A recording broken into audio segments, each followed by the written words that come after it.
TVK அமைச்சரவை விரிவாக்கம் எப்படி பாக்குறீங்க? எப்படி இருக்கு? சமூக நீதியை அமுலாக்கிய ஒரு மந்திரி சபை எந்த கட்சியும் இதுவரையில அமைத்ததில்லை.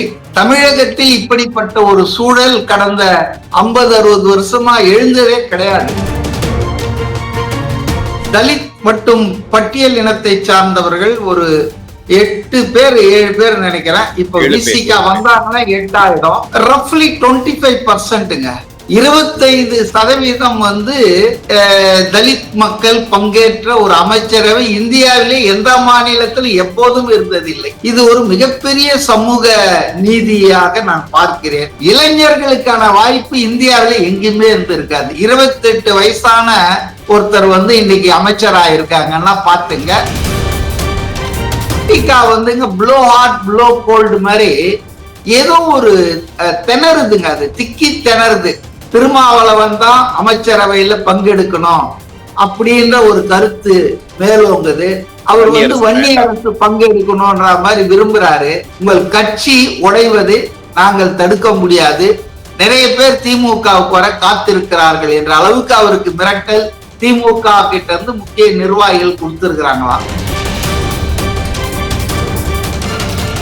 உலகெங்கும் வாழும் தமிழ் நெஞ்சங்களுக்கு கிறிஸ்டியின் அன்பு வணக்கம். நம்மோட அரசியல் விமர்சகர் CK மதிவாணன் நினைஞ்சிருக்காரு. வணக்கம் சார். டிவிகே அமைச்சரவை விரிவாக்கம் எப்படி பாக்குறீங்க? எப்படி இருக்கு? அதாவது சுதந்திர இந்தியாவில் அமைந்த அமைச்சரவைகளிலே இது போன்ற ஒரு சமூக நீதியை அமுலாக்கிய ஒரு மந்திரி சபை எந்த கட்சியும் இதுவரையில அமைத்ததில்லை. தமிழகத்தில் இப்படிப்பட்ட ஒரு சூழல் கடந்த 50-60 வருஷமா எழுந்ததே கிடையாது. அந்த வகையில இது ரொம்ப சிறப்பான விரிவாக்கம் தான்.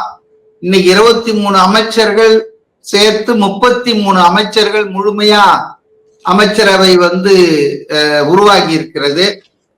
10ஆம் தேதி பதவியேற்றார். 13ஆம் தேதி நம்பிக்கை வாக்கை சட்டமன்றத்திலே 144 பேர் ஆதரவோடு அதை பெற்றார். இன்னைக்கு பாத்தீங்கன்னா ஒரு வாரத்தில் விரிவாக்கம். காங்கிரஸ் கட்சி இணைந்திருக்கிறது. 59 வருஷத்துக்கு பிறகு காங்கிரஸ் கட்சிக்கு ஒரு ஆட்சியில் பங்கு என்பது உண்மையிலே ஒரு மிகப்பெரிய விஷயம். அந்த வைபவம் நடந்துகிட்டு இருக்கும் போதே இந்திய யூனியன் முஸ்லீம் லீக் அதனுடைய தலைவர் பேராசிரியர் காதர் மொய்தீன் நாங்க பங்கெடுப்பது என்று முடிவு பண்ணிட்டோம். எங்களுடைய பாபநாசம் சட்டமன்ற உறுப்பினர் ஷாஜகான் தான் அமைச்சரா இருக்க போறாருன்னு சொல்லி தகவல் அறிவிச்சாரு. ஆனா அது ரொம்ப அந்த சம்பவம் அமைச்சரவை விரிவாக்கம் நடந்துட்டு இருக்கும் போதே வந்ததால அநேகமா நாளைக்கோ நாளை மறுநாளோ அவங்க வந்துருவாங்கன்னு நினைக்கிறேன். குறிப்பா பிளஸ் அதாவது பாசிட்டிவான விஷயம் என்னன்னா, தலித் மற்றும் பட்டியல் இனத்தை சார்ந்தவர்கள் ஒரு 8 பேர் 7 பேர் நினைக்கிறேன். இப்ப விசிகா வந்தாங்கன்னா 8 ஆயிடும். ரஃப்லி 25%ங்க. 25% தலித் மக்கள் பங்கேற்ற ஒரு அமைச்சரவை இந்தியாவிலே எந்த மாநிலத்தில் எப்போதும் இருந்ததில்லை. இது ஒரு மிகப்பெரிய சமூக நீதியாக நான் பார்க்கிறேன். அதே கட்டத்துல 2 பிராமணர்கள் பங்கேற்றிருக்கிறார்கள். அவங்களும் சமூகத்தின் ஒரு பகுதி தானே. அவங்கள மட்டும் விலக்கி வைக்கிறதுன்றது அநீதிதான். கடந்த காலத்துல திமுக ஆட்சியிலும் பெரும்பகுதி அதிமுக ஆட்சியிலும் பாத்தீங்கன்னா எக்ஸப்ட் ஜெயலலிதா ஆட்சி, ஏன்னா அவங்களே பிராமின் தான், அநேகமாக முன்னேறிய சமூகமாக கருதப்பட்ட அவங்களும் தமிழ்நாட்டின் வாக்காளர்கள் இருக்காங்க, தமிழ்நாட்டு மக்கள்ல. சோ அவங்கள புறக்கணிக்க வச்சிருந்தாங்க. அது இந்த எக்ஸ்ட்ரீம்ல இருந்து இந்த பக்கம் தாழ்த்தப்பட்ட மக்கள் புறக்கணிப்பு, இன்னொரு பக்கம் முன்னேறிய பகுதின்னு இந்த இடைநிலையில இருக்கிறவங்க தான் டாமினேட் பண்ணிட்டு இருந்தாங்க. இன்னைக்கு அந்த 2 அனாமலியும் சரி பண்ணியிருக்காருங்க. 2 பிராமணர்கள், 7 தலித்துகள், இஸ்லாமியர்கள், பெண்கள் பாத்தீங்கன்னா இது அளவுக்கு ஒரு பெண்களுக்கான வாய்ப்பு, இளைஞர்களுக்கான வாய்ப்பு இந்தியாவில எங்குமே இருந்திருக்காது. 28 வயசான ஒருத்தர் இன்னைக்கு அமைச்சரா இருக்காங்கன்னா பாத்துங்க. The average age of present Mr. Vijay's cabinet is said to be 41. 41 வயசு தான் சராசரி வயசு தமிழ்நாட்டுனா. இதை விட யூத்தான மந்திரி சபையை வேற யாரால அமைக்க முடியும்? இதெல்லாம் ரொம்ப நல்ல விஷயங்கள்ங்க. சிறுபான்மையினர், கிறிஸ்துவர், முஸ்லிம், அதே போல எல்லா சமூகமும், நாடார், தேவர், வன்னியர் எல்லாரையும் சேர்த்து இருக்காங்க. அது ஒன்றும் பெரிய அளவுக்கு விடுபட்டது, புறக்கணிக்கப்பட்டதுன்னு சொல்றதுக்கு வாய்ப்பே இல்லை. நெகட்டிவ் அப்படின்னு பாத்தீங்கன்னா ஒன்னே ஒண்ணுதான். நாமக்கல் மாவட்டம் ரொம்ப சின்ன மாவட்டம், அதுக்கு ஒரு 3 அமைச்சர்கள். விருதுநகர் மாவட்டத்துல ஒரு மாவட்டத்துல 2 பெண் அமைச்சர்கள். இப்படி சில நெகட்டிவ் தான் இருக்கு. அதுக்கு பல காரணங்கள் அவங்க சொல்லலாம். நான் என்ன நினைக்கிறேன்னா வேற கேண்டிடேட்ஸ் எலிஜிபிளா இல்லாம இருக்கிறதால பற்றாக்குறையால இருக்குமோ, டேலண்ட் டிபிசிட் இருக்கலாம்னு நினைக்கிறேன். அடுத்தது இப்ப அவர் முன்னால இருக்கிற ஒரு கேள்வி, இப்ப சில பகுதிகள்ல சில மாவட்டங்கள்ல தாவேகா ஒரு ஆள் கூட ஜெயிக்கல. அதுக்கு பல்வேறு அரசியல் காரணங்கள், அவர் பிரச்சாரத்தை அனுமதிக்கல, இப்படி பல்வேறு காரணங்கள் இருந்தாலும் ஒட்டுமொத்த தமிழகத்துக்கும் இன்னைக்கு முதலமைச்சர் அவர். ஓட்டு போட்டவங்க, போடாதவங்க, எதிர்த்து போட்டவங்க, ஆதரிச்சவங்க எல்லாருக்குமான முதல்வர். அப்ப அந்த மாவட்டங்களுக்கெல்லாம் ஒரு பொறுப்பா ஒரு சீனியர் மந்திரியை போட்டு அந்த மாவட்டங்களை எல்லாம் அதனுடைய குறைகள், அதனுடைய பிரச்சனைகள் எல்லாம் பார்க்கணும். அந்த பொறுப்பு இருக்குன்னு நினைக்கிறேன். ஒரே ஒரு இது என்னன்னா, அதாவது ஒரு ஜாரிங் நோட்டுன்னுவாங்களே, நல்ல மெலோடியஸ் பாட்டுல ஒரு ஜாரிங் நோட், டேபிள் இழுக்கிற மாதிரி, சேர் இழுக்கிற மாதிரி வருதுன்னு இந்த விசிகாவுடைய கன்ஃபியூஷன் தான். ஏன் இன்றைக்கு அவர்கள் கலந்து கொள்ளவில்லை? நான் என்ன நினைக்கிறேன்னா, நேற்று செய்தியாளர்களை சந்திக்கும் போது அவர் சொன்னாருங்க, அதாவது திருமாவளவன், எங்களுக்கு அதிமுக அந்த டிசிடென்ட் குரூப் மந்திரி சபையில இடம் இருக்காதுன்னு எங்களுக்கு தலைமை உறுதி கொடுத்திருக்குது அப்படின்னு சொல்லி, அது ஒரு ரிசர்வேஷனா உங்களுக்கு இருந்த வரைக்கும் ஓகே. பட் அது தலைமையே கிளியர் ஆயிடுச்சு. இன்னைக்கு ப்ரூவ் ஆயிடுச்சுங்க. 35ல 33 ஃபில்டப் ஆயிடுச்சு. இன்னும் 2 தான் இருக்கு. அது ஒண்ணு IUML-க்கு, ஒண்ணு விசிகா. ஆனா Visika flow hot flow gold மாதிரி ஏதோ ஒரு திணறுதுங்க. அது திக்கி திணறுது. பல விஷயங்கள் வெளியே வருது. அதாவது திருமாவளவன் தான் அங்க இருக்கணும், திருமாவளவன் தான் அமைச்சரவையில பங்கெடுக்கணும் அப்படின்ற ஒரு கருத்து மேலோங்குது. அவர் வன்னிய அரசு பங்கெடுக்கணும்ன்ற மாதிரி விரும்புறாரு. வன்னிய அரசு அந்த கட்சிக்குள்ளேயே பல பேரு அவரு அமைச்சராவதை விரும்பல. சோ இன்டர்னல் கான்ஃபிளிக்ட் ஒரு பிரச்சனையா இருக்கு போல இருக்கு. அடுத்தது திமுகவோட ரொம்ப நெருங்கி இருந்த பீரியட்ல கொஞ்சம் பேர் திமுக தாசர்களாக ஆயிட்டாங்க. உதாரணத்துக்கு ஆலூர் ஷா நவாஸ் அவர் எந்த அளவுக்கு இப்ப சொல்ற மாதிரினா, நீங்க அமைச்சரோட பங்கேற்ற நான் திமுகவுக்கு போயிடுவேன், கட்சியை விட்டு வெளியேறிடுவேன். அது மட்டுமல்ல, இது எந்த அளவுக்கு உண்மைன்னு தெரியல, ஒரு செய்தி கேள்விப்பட்டேன். நீங்க திமுகவை கூட்டணியை விட்டு வெளியேறி நீங்க தாவேகா அமைச்சரவையில் சேரும் பட்சத்தில் உங்கள் கட்சி உடைவது நாங்கள் தடுக்க முடியாது, நிறைய பேர் திமுகவுக்கு வர காத்திருக்கிறார்கள் என்ற அளவுக்கு அவருக்கு மிரட்டல் திமுக கிட்ட இருந்து முக்கிய நிர்வாகிகள் கொடுத்திருக்கிறாங்களாம். சோ அவர் now Thirumavalavan is between deep sea and devil அப்படின்ற மாதிரி ஒரு இக்கட்டான நிலையில தான் இருக்காங்க. திமுக என்னதான் பணையம் வச்சிருக்கிறாங்க? அவருக்கு என்ன விஷயங்கள் தான் அவர்கிட்ட இருக்கு? ஏன் இவ்வளவு? அதாவது அவருக்கு பணையம் வச்சிருக்காங்கன்னு அவரு என்னன்னா, அவர் கட்சியில இருக்கிற பல பேரை அவங்க விலை பேசி வாங்கிட்டாங்க. அதை அவர் கவனிக்காம இருந்தது அவர் தப்புங்க. அவர் காலுங்கீழ புல்லு முளையிறது அவர் கண்டுக்காம இருந்துட்டாரு. ஒரு கட்டத்துல அவரு திணறதுக்கும் தடுமாறுறதுக்கும் காரணமே என்னன்னு சொன்னா, திமுக ஆதரவு சக்திகள் இன்னும் அந்த கட்சியில இருக்காங்க பாருங்க. ஆதவ் அர்ஜுனா சொன்னார் தெரியுமா, ஒரு 20 பேர்னா அது கூட மிஸ் அண்டர்ஸ்டுட் ஆயிடுச்சு. விசிகால வெறும் 20 பேர் தான் இருக்காங்களான்னு அவர் சொன்னது என்ன, மறுநாள் தெளிவுபடுத்தினாரு. திமுக அடிமைகள் ஒரு 20 பேர் அந்த கட்சியை தள்ளிட்டு போறாங்க, தலைவர் திணறாரு அப்படின்னு சொன்னாரு. அதான் உண்மைங்க. இன்னைக்கு அந்த கட்சியில திமுகவுக்கு அடிமையா இருக்கணும், அதுதான் சுகம் நினைக்கிறேன். கொஞ்சம் பேர் இருக்காங்க, கணிசமா இருக்கிறாங்கன்னு நான் சொல்ல மாட்டேன்.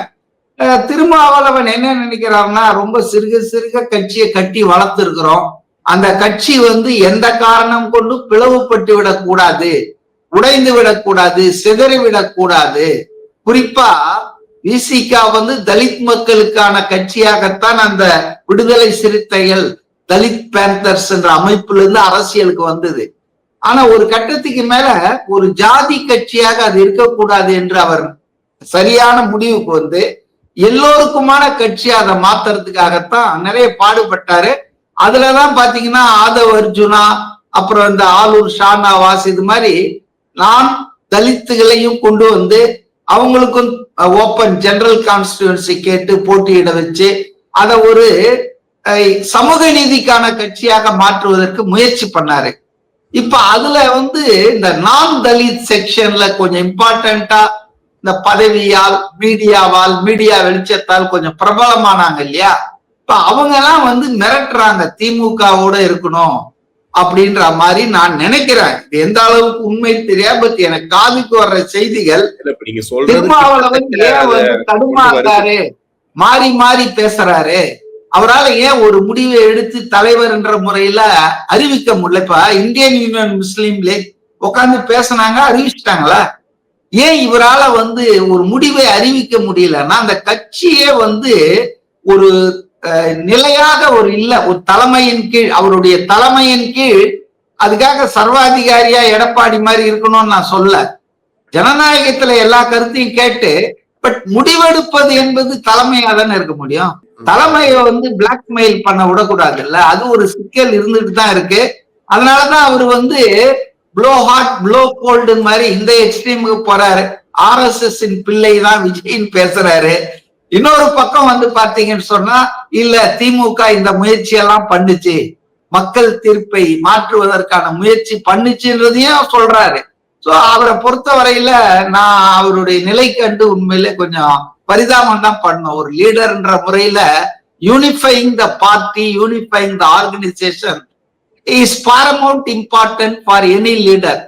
ஆட்சி வரும் போகும், கட்சி இருக்கும், ஆனா கட்சியை வந்து கட்டுக்கோப்பா வச்சிட்டு இருக்கணும்னு நினைக்கிறாரு. பட் ஒரு கட்டத்துக்கு மேல சில பேர் வந்து முடிவு தூங்குறவங்களை எழுப்பலாங்க, தூங்குற மாதிரி நடிக்கிறவங்களை எழுப்பவே முடியாது. சிச்சுவேஷன் சேஞ்ச் ஆயிருக்கு. இப்ப வந்து மக்கள் வேற தீர்ப்பு கொடுத்திருக்காங்க.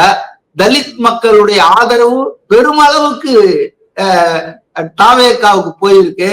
அப்ப நம்ம கான்ஸ்டிடுவன்சி, நம்முடைய மக்கள் வந்து அங்க போயிருக்காங்க என்பது அது வந்து நம்ம வந்து ஒரு அதாவது கணக்கில் எடுத்துக்க தவறுறதுன்றது சரியான அரசியல் முடிவா இருக்காது இல்லையா? அதனால தொண்டர்களை தொடர்ந்து இதை பார்த்துட்டே தான் இருப்பாங்க. இப்ப தொண்டர்கள் பாவங்க, தொண்டர்கள் எப்பவுமே தொண்டர்கள் எல்லா கட்சியிலும் பாவங்க. அவங்க பாவம் தலைவிதியே. இப்ப திமுக தொண்டர்கள் மாட்டம் என்ன, இந்த சபரீசன் போட்ட ஆட்டம், பெண் நிறுவனம் போட்ட ஆட்டம், உதயநிதி ஆடிய ஆட்டம், இதெல்லாம் பார்த்துட்டு அமைதியா தானே இருக்காங்க. இப்ப துரைமுருகன் இந்த வயசுல இவர் போய் போட்டிட்டு இருக்கலாமா? 87 வயசு. அதனாலதான் டாக்டர் எழிலன் ஒரு ட்விட்டர்ல ஒண்ணு போட்டாரு, 60 வயசுக்கு மேல ஆச்ச கிளம்பு கிளம்புன்னு. சோ அதனால வந்துங்க எல்லா கட்சிகளிலுமே தொண்டர்கள் பாவம், பரிதாபத்துக்குரியவர்கள். அவங்க கட்சி நல்லா இருக்கணும், கட்சி ஆட்சிக்கு வரணும் அப்படின்லாம் நினைப்பாங்க. ஆனா அந்த பதவிகளில் உட்கார்ந்து இருப்பவர்கள், பதவிக்காக இருப்பவர்கள் வந்து அந்த கட்சியை ஆட்டி படைக்கிறார்கள். இது விடுதலை சிறுத்தைக்கு ஒன்னா புதிய அனுபவமா இருக்கலாம். ஏன்னா 9 வருஷத்துக்கு மேல திமுகவோட அப்படியே ஒட்டி போயிட்டாங்க.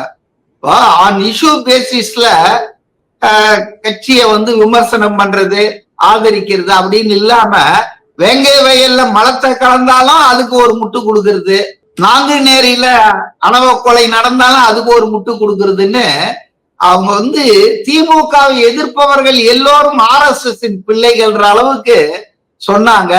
நடைபெறுகின்ற ஊழல்கள் மக்களுக்கு தெரியுது. ஆனா இவங்க அதை பத்தி வாயே திறக்காம இருந்த பப்ளிக் லூட். அதாவது விஜய் வந்த உடனே என்ன மாற்றம் பண்ணிட்டாரு, இதுதான் மாற்றமான்னு சில பேர் எல்லாம் கேள்வி எல்லாம் கேக்குறாங்க.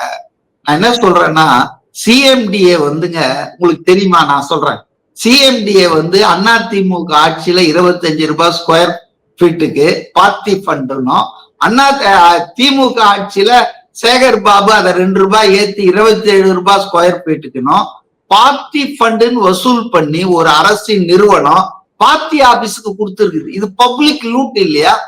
இத வந்த உடனே நிறுத்திருக்காரு. இது உங்களுக்கு தெரியுமா?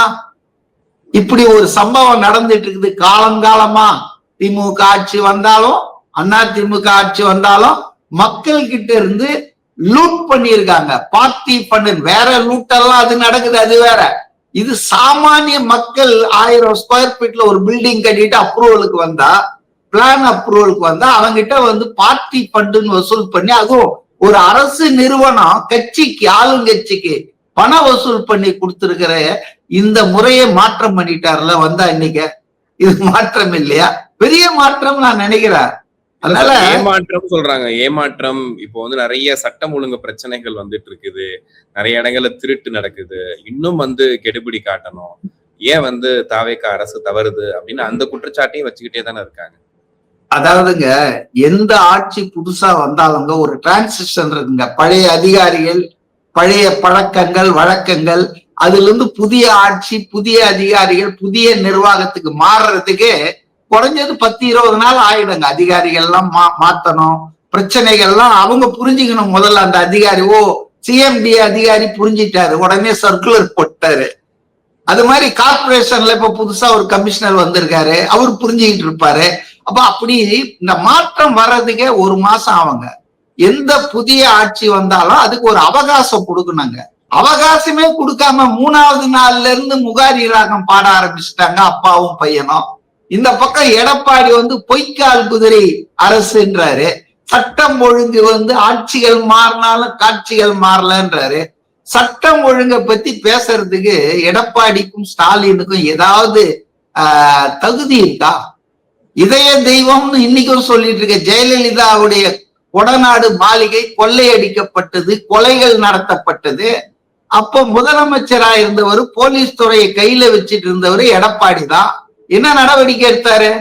சாமானிய ஆளுங்களை விடுங்க, சட்டம் ஒழுங்க விடுங்க, உங்களுடைய இதய தெய்வம் இன்னைக்கும் பாக்கெட்ல பணம் வச்சிருக்கிற அவங்க வீட்டுல கொலை நடந்தது, நீங்க என்ன நடவடிக்கை எடுத்தீங்க? சந்தேகம் என்னன்னா நீங்க தான் ஆளுங்களை வச்சு கொள்ளை அடிக்க வச்சீங்கன்னு இன்னைக்கு பரவாயில்ல பேசிட்டு இருக்காங்க. திமுக எதிர்கட்சி அந்த போது என்ன பேசுனாங்க? திமுக என்ன சொல்லுச்சு? கொடநாடு கொலை குற்றவாளி அப்படின்லாம் பேசுறாங்க, நாங்க நடவடிக்கை எடுப்போம். நாங்க சரி 5 வருஷம் அவரும் முடிச்சுட்டு போயிட்டாரு. எடப்பாடி 4 வருஷம், இவர் 5 வருஷம். ஏன் கொடநாடு கொலை வழக்கில் சம்பந்தப்பட்ட ஆட்கள் கைது செய்யப்படவில்லை? அவங்க மேல வந்து நடவடிக்கை பாயலன்னா எல்லாம் ஒண்ணுதாங்க. 2 பேரும் மாத்தி மாத்தி இந்த பார்ட்டி ஃபண்ட் மாதிரிதான். அளவுகள் மாறலாம். 25 ரூபாய் அவங்க வாங்குறாங்க, இவங்க 27 ரூபாய் வாங்கினாங்க. அதனால 2 பேருக்கு இடையே வித்தியாசம் ஒண்ணும் கிடையாது. அதனால வந்து ஒரு புதிய ஆட்சி, இந்த ஆட்சி விமர்சனத்துக்கே பண்ணக்கூடாது, விஜய் விமர்சனத்துக்கெல்லாம் அப்பாற்பட்டவர் அப்படின்னு நான் சொல்ல. இப்ப கூட சொன்ன பாருங்க, நாமக்கல் சின்ன மாவட்டத்திலேயே 3 மந்திரியை கொடுத்திருக்கிறாரு.